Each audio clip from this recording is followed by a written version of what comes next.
I mean, how do I describe it? It's Bold. A light. Black. unapologetically black. Very funny, amusing.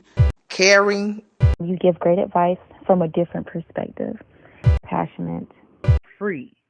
Vulnerable. A creative. Sexy. My girl is lit as fuck. Always ready to twerk a little something. Genuine, very genuine. Resilient. Like sixth sense, otherworldly. If you know, you know. It's so vibrant, baby.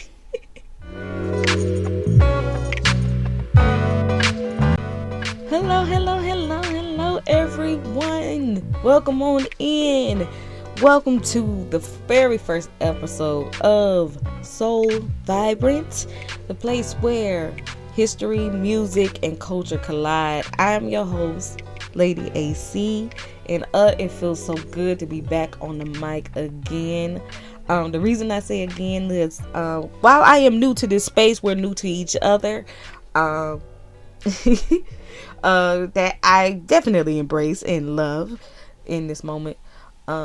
If my voice does sound familiar, I did host a radio show in Atlanta at WRFG 89.3 FM to be exact. Shout out to WRFG and Radio Free Georgia, that my fam over there, they all love as well. I used to host a radio show there, the graveyard shift, the 2 to 6. Whew. But I loved every minute of it.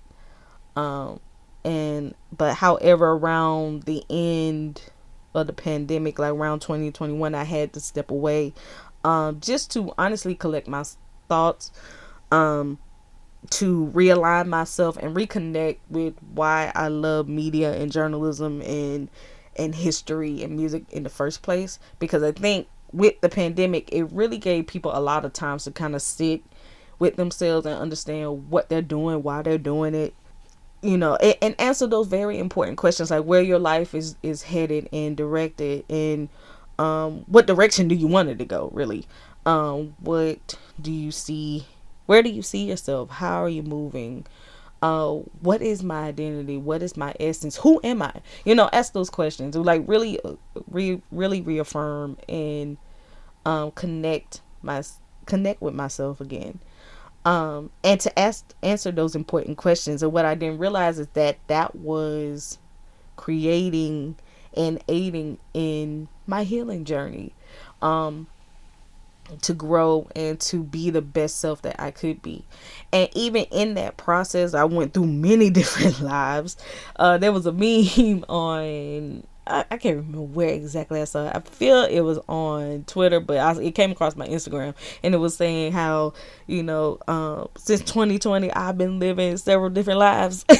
That tweet has never encapsulated my life in that moment. I've never read anything that really understood, because I feel like since that time, honestly, even before that time, probably around 2018, but being honest, being real, but especially around that time, I've really felt like I've lived so many different lives and so many different experiences. But in all of those, there's always this push and just this tugging, pulling me back to media, pulling me back to journalism, pushing me to be on air again. And so I am so proud of myself to be here and to do this. And with So Vibrant, I hope to honestly serve as a audio preservation for different kind of, not only the three virtues that I talked about, music, history, and culture, but also talk about current events, to also highlight community event, a community period, different things that are going on around us, going within me. Because I feel like, as far as using me as an example and being vulnerable with you guys, using me as an example, because I feel it builds connection when you can identify with how you feel. And honestly, it makes you feel less alone. It makes you feel more connected, and it makes you ultimately feel like, wow, somebody else is going through this too. So, so that's why in this podcast, definitely on top of everything else, you will hear me talk a lot using examples from myself and from my life.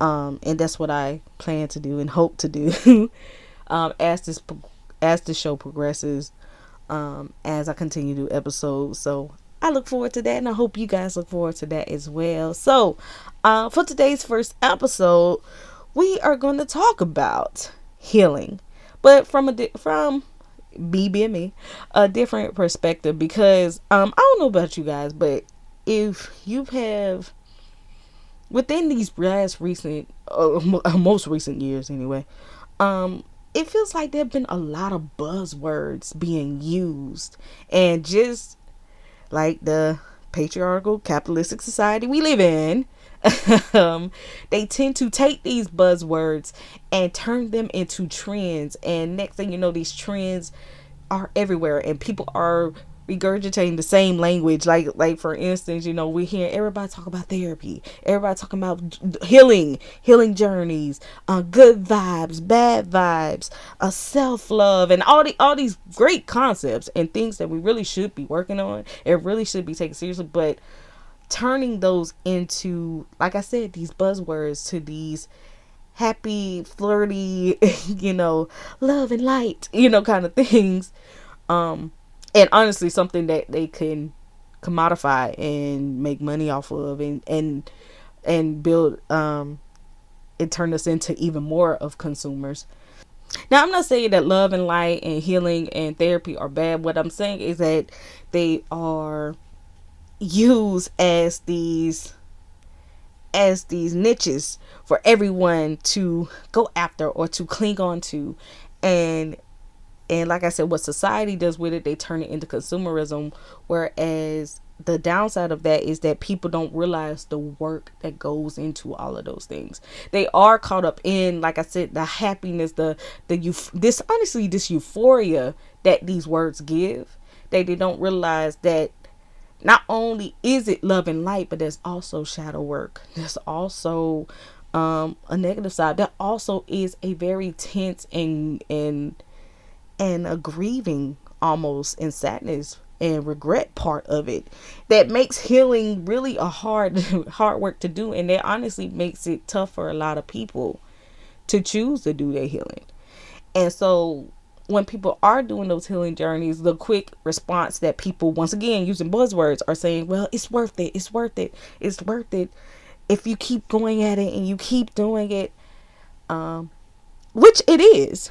But I feel when we do that, we leave people with this cliffhanger.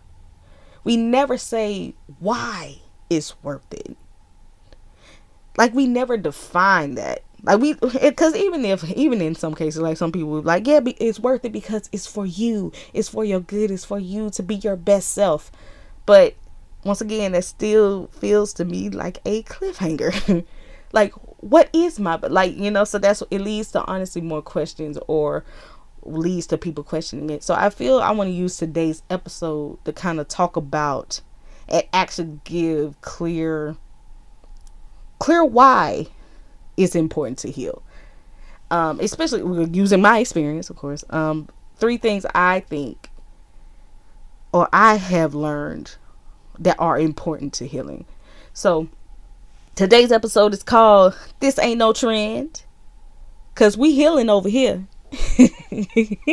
Okay, so keep that in mind. We're gonna put a pin in it. We're gonna have our very first musical break. So during this time, what I would like to do is introduce you to independent artists, or some of those songs that are in my playlist from independent artists that are just doing their thing, or just honestly giving you that good soul vibe. So, connected to your soul. Hint, hint, soul vibrant, So we're going to have a first musical break, and then after the break, we're going to dive right on into it, okay? All right. Hope you enjoy it.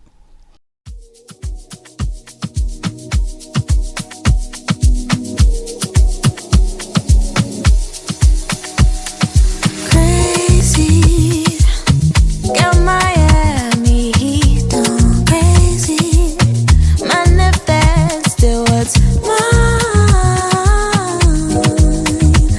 The wind blows, laying on my golden hour.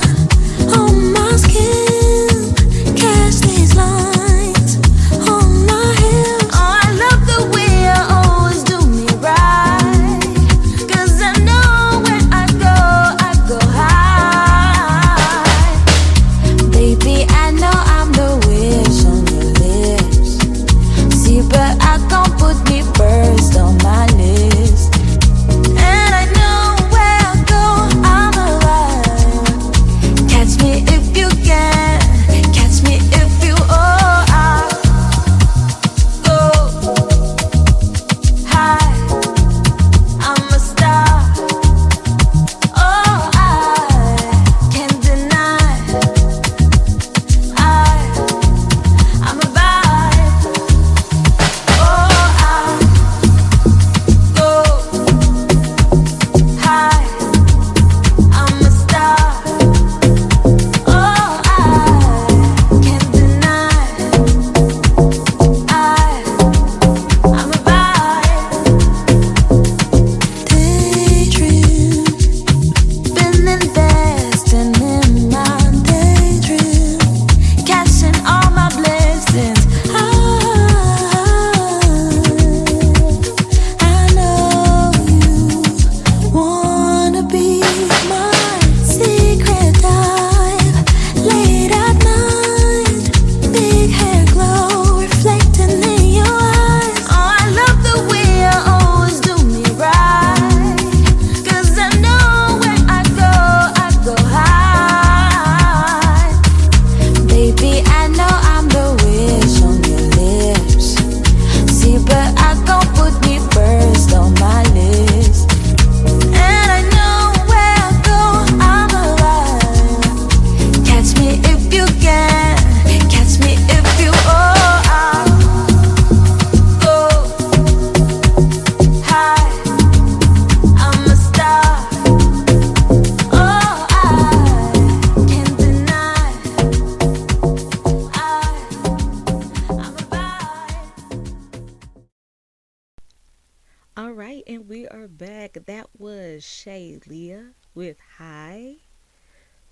Just love that song. So great. And honestly, I'm gonna say that about every track I play because obviously I handpicked it, so of course I love it. But still giving it love. As I was saying before the musical break, today we are talking about the importance of healing and actually explaining and going into that why, and why it's important to heal. Like I said, I feel like when we use or tell people to go on their healing journeys that it's important, that it's worth it, that we still leave them with a cliffhanger. And so I want to get you off that cliff, guys. I want to get you off that cliff and maybe at least give you some points to work from. So to begin, honestly, what kind of made me think about these points was an interview that I recently saw online, done by Al Jazeera. Upfront Media, which is a sector of Al Jazeera, where they interviewed American journalist and author Ta-Nehisi Coates about his experience with his most recent book called The Message. And he has been catching a lot of interesting and I use that word very loosely, interesting feedback since putting out this book, but where he pretty much compared the systems of apartheid, of oppression that that we see here in the US, that we had in the US, especially with the civil rights movement, the black codes, segregation, and how he's seeing that same system or that same route displaying overseas, more specifically in Palestine. But the book kind of makes those commonalities of both of those and really understanding or exposing the ideology of why is that. But what makes that interview very interesting and very connective to me with today's topic is that what Mr. Coates says about his experience since writing that book. So I want you guys to hear that, and then based off this interview, we're going to go into those points that I talked about.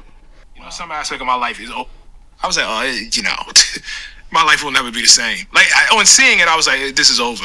Some aspect of my life is over. I'm talking about before I've written anything. That's not just an intellectual or political issue for you. That was at the emotional, psychological level. Oh, man, there's a point in the book where I talk about how I had gone to this retreat, and we had hiked up the hill, and this is at the end of like the midpoint of my trip. So the first half was with the Palestinian Literary Festival. Second half, mostly with this group Breaking the Silence, a group of IDF veterans that I know you're familiar with. And I got to the top of this hike we took, and I sat in this room, and I was like, I just had this feeling like, yo, I've just walked through a door, and you can't get back to the other side.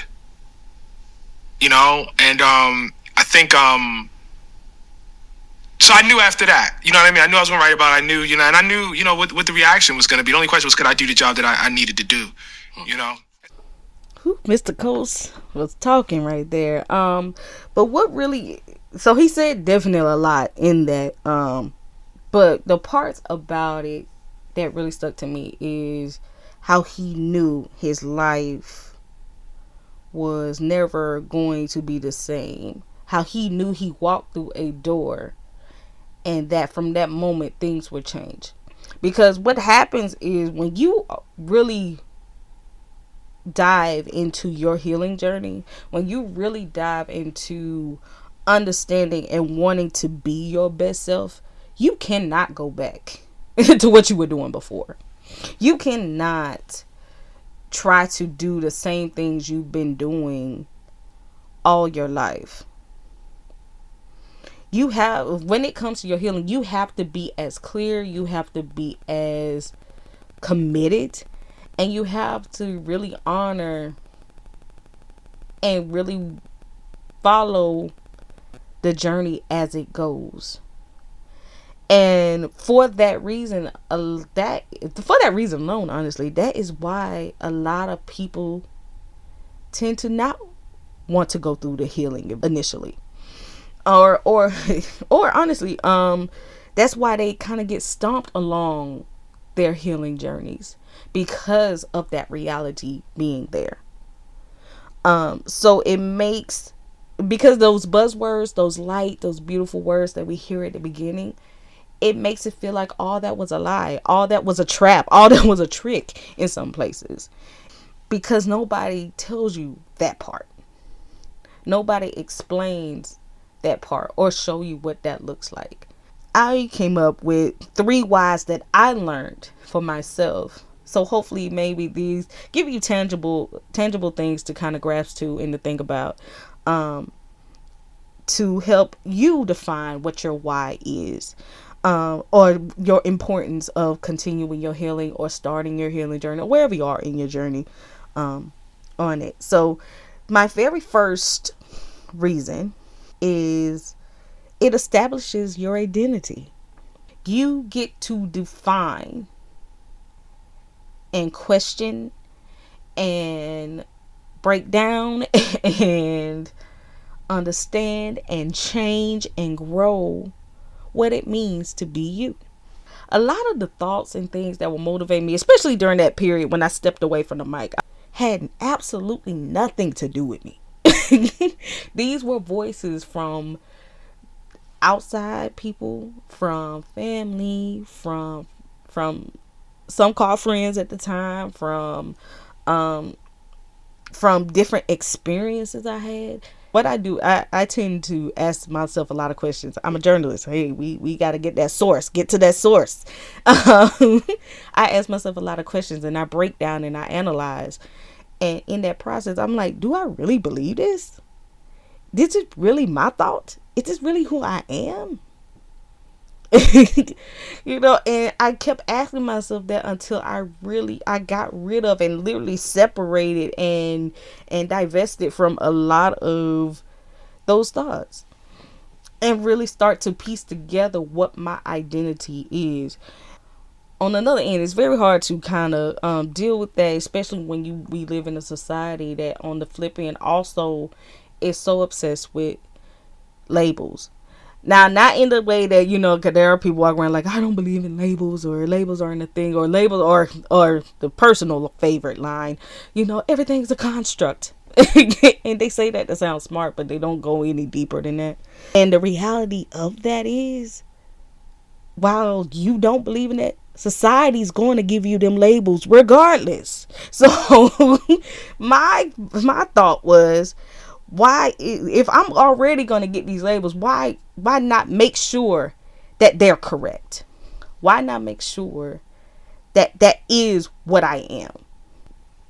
That part of the healing journey became is establishing my identity and understanding that, hey, I like media. Hey, I want to do a podcast. Hey, I am a storyteller. I am a journalist. I am beautiful. I am black. I am fat. I am unapologetic. I am like all these different things. I can be unqualified sometimes. I can be flawed sometimes. I can be hard-headed sometimes. Like, those were the things I learned to accept about myself and assign them to myself and walked in them and owned them. So yeah.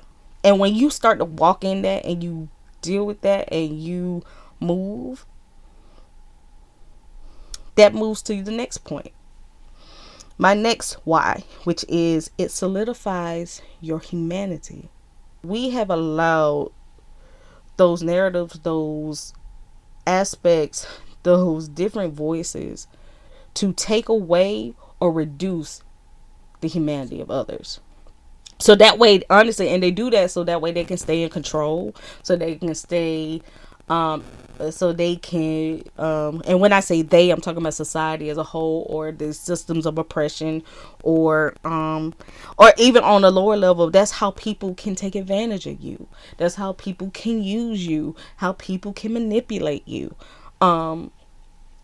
In the ways so they can get over on you and get what they want from you and use you and keep that power to themselves. So that way you're continually questioning yourself, but at the same time, you're still serving them. You're still aligning with them.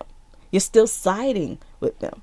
Unfortunate and devastating genocides that are happening in Palestine, in Congo, in Sudan, in Paraguay, all the way in Hawaii, and what's going on in Haiti, what's going on in Venezuela, what's going on here in the U.S., where society as a whole are creating narratives that these people who are being oppressed deserve it. Because how they do that, they reduce their humanity. They control their identity, or the way that the perception of their identity, by pushing these different words, or just own biases, own prejudice that they have in order to, and ultimately it's all just to stay in control, to keep all the money for yourself, keep all the money for themselves, to keep all the power for themselves, and to keep us as individuals, us as people, us as communities fighting each other for scraps. We have to take the reins and understand our humanity for what it is for ourselves. I would say another way of how I learned how important humanity is, shout out to my educators who are listening, all my educators, all my teachers, all my people in that field, because your job it is not easy, and in this day and age it definitely has changed. That field has changed, but in this field I had learned the importance of humanity by interacting with children on a daily basis. Because of all the groups of society, no one experiences this concept of inhumanity more than children. Because for some reason, as a society, even though, they're the talking points of, oh, you got to protect the children. Oh, what about the children? Oh, we have to, we have to be mindful and censor and all this stuff for the children. What about the children?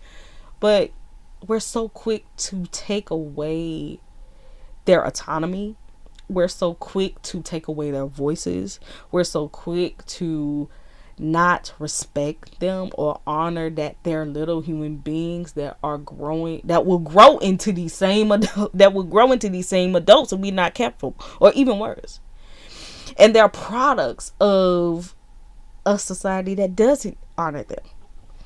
And I really try my best to really respect their voices, to really listen to them, to really engage with them as little people that are learning.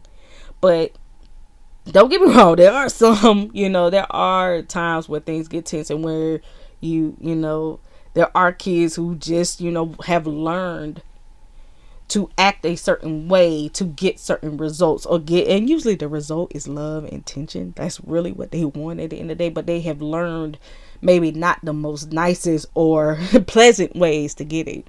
And honestly, can we blame them? Because look at how society as a whole is so quick to demonize and so quick to categorize and identify certain people as bad, or certain people as other, and certain people as less than, certain people as worthy of being, being at the bottom. We have to task ourselves with being mindful in every single way of not denying or not reducing the humanity within ourselves and each other. And how we do that is by my third point, reclaiming our narrative, our story. And how do we do that is we start to find our voices for ourselves. We, like I said, we identify who we are. We claim the rights to say what we feel, how we feel, who we are, what your name is. In other words, that made me think of something. Correct them every time they mess your name up. No, you tell them to sound it out, to spell it out. That's one of the things I used to do as an educator. Like because one of the roles you have to take roll every morning, to make sure all the kids are here and stuff like that. And one of the major things I used to say all the time is like, hey, I'm going to take roll. I want you to tell me your name. Correct me so make sure I say it right. Inadvertently, me doing that, I want to teach them that no, you make sure they say your name right the first time, because in a sense that establishes an importance of who you are. That is the first step to claiming who you are. Is your name. Is the aspects of you. Is the essence of you, your core of you. It begins with your name. You have to find your own voice in your way. But at the end of the day, I also want to say that you have to define what that looks like. You have to know what that process looks like. For some people, it is always speaking up.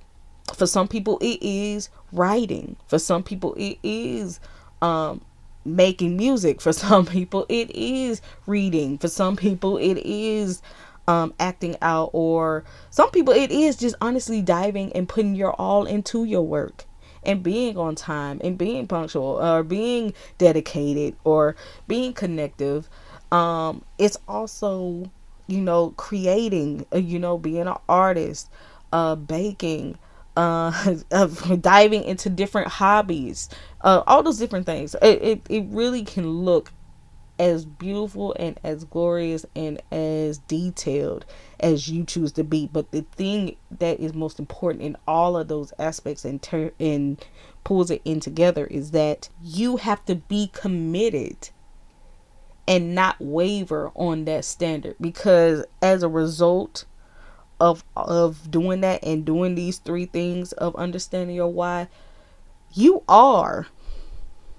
I'm going to pull the veil back. I'm going to tell you the truth. I'm going to rip the band-aid off, and they say, you are going to be hit with resistance. You are going to be hit with people trying to stop you. Whether directly, indirectly, consciously, subconsciously, you will get some backlash. And just like Mr. Coates was talking about, he knew as well that it had to be done, and he had to question and ask himself, was he ready for that? Was he accepting of what had to be done? And he was so committed to his vision, so committed to his work, so committed to his own morality and his own identity and his own humanity, that he knew he had no choice. And that was the right thing, and honestly what was very aligned with him. And I think that is what's universal. That's a universal message for all of us to understand in healing, in connection to ourselves, in connection to our communities, in connection to the world, or the way we move out into the world, because our healing impacts more than just us. It impacts everything that we touch. It impacts everything that we are around, because we are of the world and we are in the world. So we have that impact. Don't ever think that you're too small to make a difference, because obviously you never met a mosquito. That's one of my I paraphrased it, but that was one of my favorite African proverbs, because it really, it not only encapsulates just how impactful our little moments of healing, where they can be little for us, can be, but how it vibrates into an energy that connects so many people. As I moved through my healing journey, it started to affect the people around me. I did receive backlash. I did receive like, oh, you need to be focused on this. You should be doing that. You can be doing it. You shouldn't be. But then on the other end, I also saw people taking what I do and using that as a motivation to keep going. Or they would come to me like, oh, I love how, no matter how much people tell you stop, you keep going.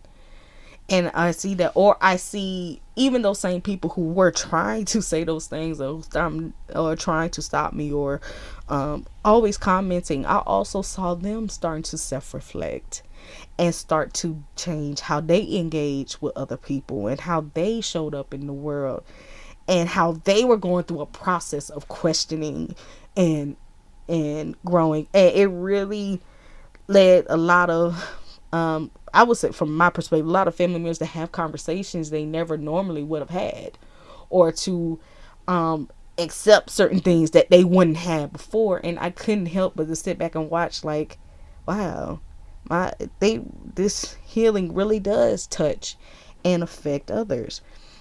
It is bigger than me, or my little changes, or me, inserting my boundaries, or me defining myself, or me being content or happy within myself and having a joy, that really does rub off. That really does give off something. So as you guys are going, or as we all continue to go on to our healing journeys, I hope that you take these 3 things and apply them to your why, and understand that it is important to heal. That don't just get caught up in, like I said, the buzzwords and the trends, but really understand that this is a full-time commitment and a lifelong commitment that will grow and change and will definitely impact you. So on that note, we're going to take our second and last musical break, and then I'll come back with my final thoughts. Okay? All right. Aren't you tired of tears rolling down your face? Aren't you tired of tears rolling down your face? Saw me riding in my brand new car. Pull me to the side, cause you heard I was a star. Oh baby, I know you want a better life.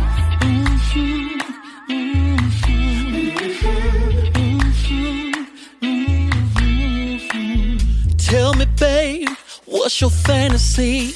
Everything you want ain't always what you need. Oh baby, I promise I'ma love you right. I'm gonna love you right, baby, forever and ever. Aren't you tired of tears rolling down your face? Yeah, looking for love all your life, but it's gotta start inside.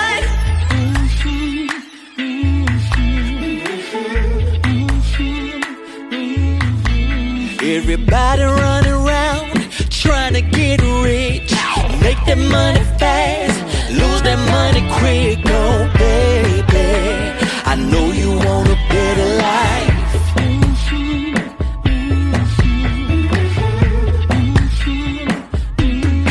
So close your eyes, baby girl, and tell me what you see, cause I'm gonna give it to you unconditionally. Oh baby, I promise I'm gonna love you right. Yeah. Are you tired of tears rolling down your face? Yeah. Looking for love all your life, but it's gotta start. Hey, love is what you want, then don't get what you need. Everybody wanna be free. Yeah. Hey.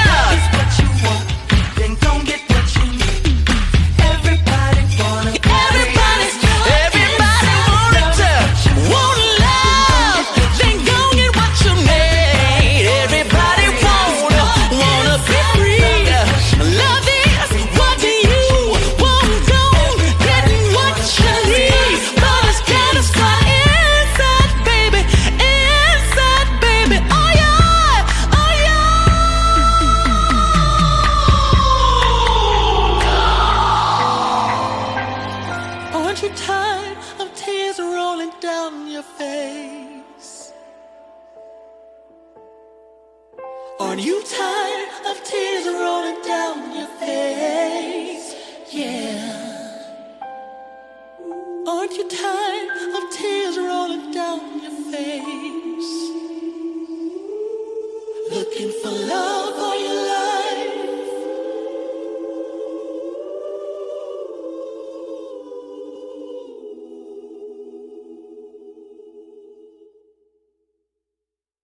Oh yes, yes. Another that song feels good to the soul. It just feels good.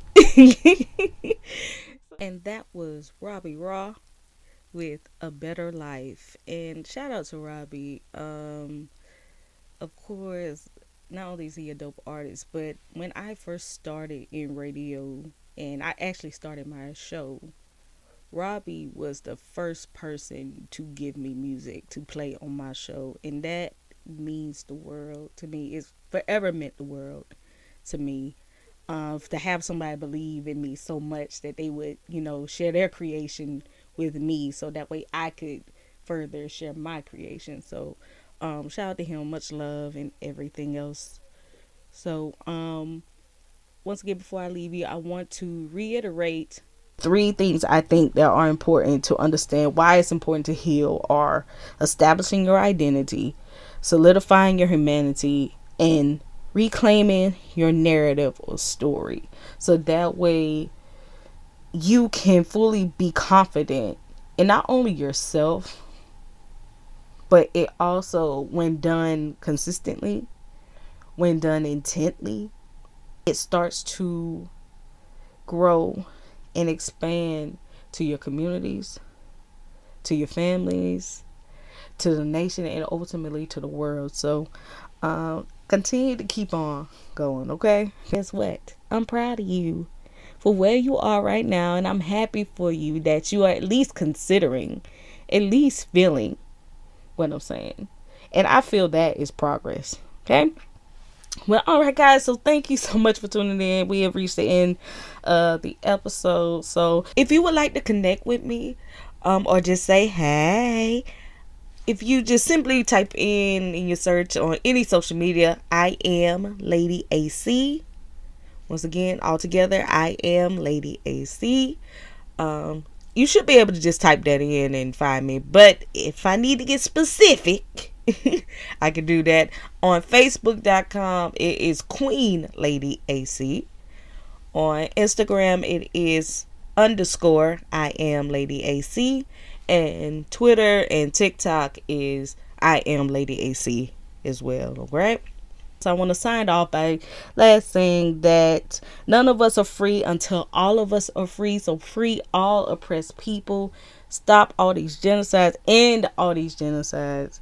Special shout out to the people and the attendees of Sapelo Island for Cultural Day. That tragedy was definitely avoidable and should never happen. But I hope and pray and wish for light, love, and justice for all. So until next week, y'all, signing off.